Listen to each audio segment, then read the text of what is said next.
So Kenya Moore is responding to everything that's happening with the salon items being removed from the Kenya Moore hair spa.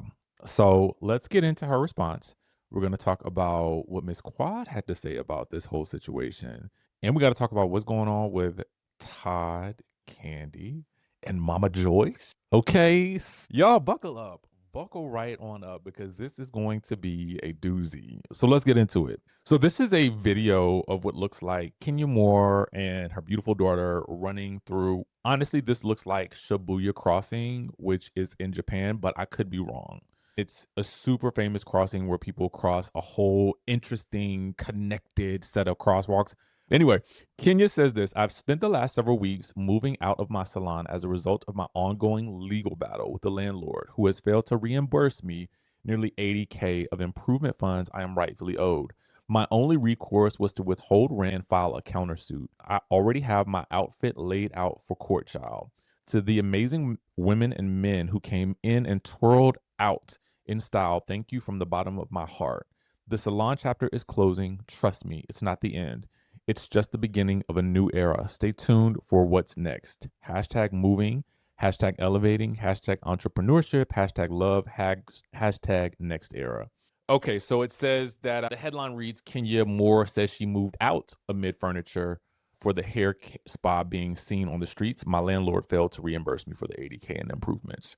We have some people in the comments who are saying first mistake was making improvements to something that you rent and not own. Someone else actually agreed. This is why you don't renovate a property that you do not own.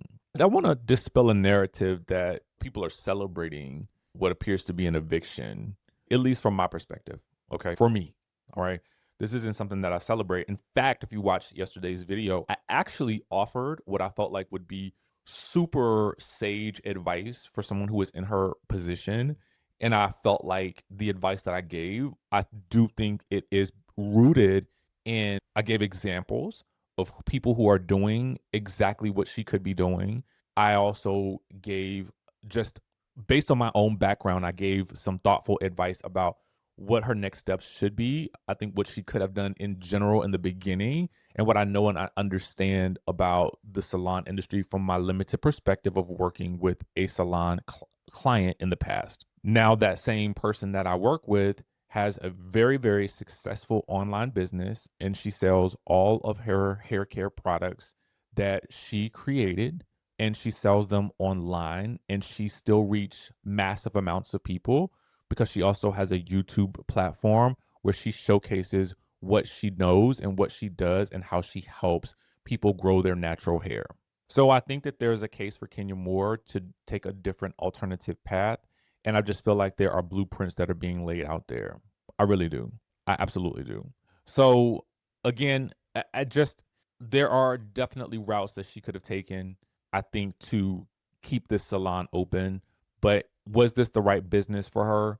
Likely not, because I think that Kenya Moore, and this is just my own estimation of her, I don't know her personally. She reminds me of what I feel like are old school, like celebrities, reality TV stars. And I do not mean old.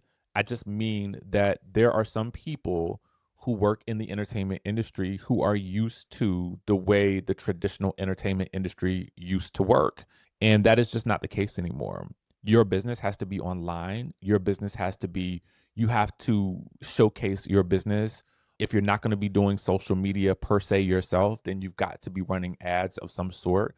There has to be very, very good word of mouth, and she has the platforms to be able to do it. I feel like Kenya Moore is of the school of, and again, I could be wrong. I need a team around me to make this happen. And it works best when I am on a major platform. And said team helps me position myself for interviews, this, that, and the third. Again, I don't know that to be for certain, but based on the output of promo for the spa itself and for the products, I just think that she is or was maybe not equipped to really get in there with the marketing and promotion.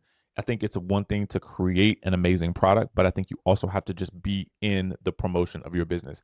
That is really, really what it is in this day and age. And I think that's, if that snapped for her, then I think that she can easily, again, bounce back. And I'm sure she will bounce back from all of this, but that would just be if I were working with her, these are the steps that I would have her take. All right. So I want to move on to so you guys know that yesterday we talked about BRIT having driven by the spot and with a caption that says never win when you play dirty.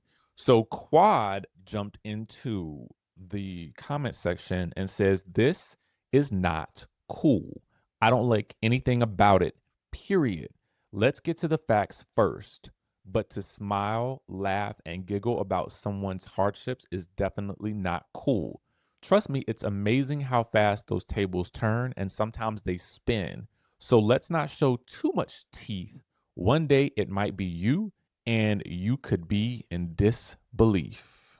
Now, the comments with regards to what Quad had to say are interesting. Someone says, have several seats, Quad. Kenya would have done worse if the roles were reversed. You can defend Kenya. Someone else says, not y'all acting like Kenya is some dang saint. Someone else says, did Quad publicly let Kenya know she was wrong as well? Someone else says, I don't agree with what Britt did, but I feel like this is something Kenya would do for real, for real. Someone else says, oh, please, Kenya tried to dig a ditch for her, but fell in the hole herself. What do you guys think? You guys remember that time Quad and Kenya had a little bit of a tense moment on Watch What Happens Live? Yeah. So it's pretty interesting to see her. I mean, I guess, listen, I'm sure they've been okay since then, but I just remembered that episode of Watch What Happens Live, and I was like, there's a little moment of tension right here. But it was also similar to that moment of tension Quad had with Giselle, too. Y'all remember that? That was just this past year. All right, so let's talk about KANDI and Todd. What's going on? I think we all wanted to know what Mama Joyce thought about what was going on with KANDI and Todd, especially now, considering we know that she was never his biggest fan. All right, we know that. She was about to hit Carmen with that shoot. Remember the guy? Lord have mercy. So on KANDI's Instagram page is a promo for her show, I'm Done. No, this is a one-woman show, y'all. She is actually going to be taking this show on the road because if nothing else, KANDI is an entrepreneur. Okay, so she's gonna take some lemons and she's gonna make some lemonade in some way, shape, or form. So in this clip, though, is Mama Joyce singing "Ain't No Mountain High Enough." Y'all remember that song, that old song? So then it morphs into Mama Joyce back from when she was telling Todd that ain't no mountain high enough to keep her from getting to him if he were to mistreat KANDI or do her wrong. And so then the clip flashed back to present day with KANDI asking her mom what she was doing. And she's like, oh, nothing, just singing Ain't No Mountain High Enough. And it's indeed actually a promo for the show. So now let's look at what Todd had to say. So Todd hopped in the comments. Now, the comments that he wrote was edited, so I don't know what the original comment said. He says, they will use me until I'm all used up, and I was supposed to be the opportunist. Dang, get your tickets. So then KANDI responds and says, please stop playing victim. Wrong road, wrong road. Todd goes on to say, I'm not playing victim. We exploited our relationship on the way in, so we might as well do it on the way out. Get y'all tickets. Here's the thing about this situation. Let's really talk about it. Does he have a right to comment? I guess it really depends on what actually went down in the relationship, what led to the split. Now, a comment here reads, but he's the one who cheated. Why does KANDI have to be silenced to protect him? So based on that, if we look at it from that standpoint, she is going to be telling her story. If that's where she is and that's what she feels, then it's also her story to tell. I mean, but on this flip side, for every action, there can be a reaction. Let me just state it that way. So I'm assuming if he sees his face used in a clip to promote the show, then he may have something to say about it. But at the end of the day, if whatever happened in their situation is whatever happened, then that's also her story to tell. And to be quite honest with you, we do want to know what Mama Joyce thought. It has been a part of their story. Their story has been played out for us for the past decade or so. Y'all let me know what y'all think in the comment section down below. I definitely want to see the show. I want to see it because I think that also too, KANDI has a way and a knack for, again, like I said, turning lemons into lemonade. And I think if I were on her team, I would definitely have told her to take this show on the road and speak to her audience in a way that gets it all out, gets the creative juices flowing, gets the energy moving. Like, I would have advised her to do the same thing, to be honest with you. So I can't say that I blame her for taking this route because this is who she is. She's a creative, she's an entertainer. And going through something like this is exactly what one should do in order to maximize the moment. But the question now will be is, will he also do the same?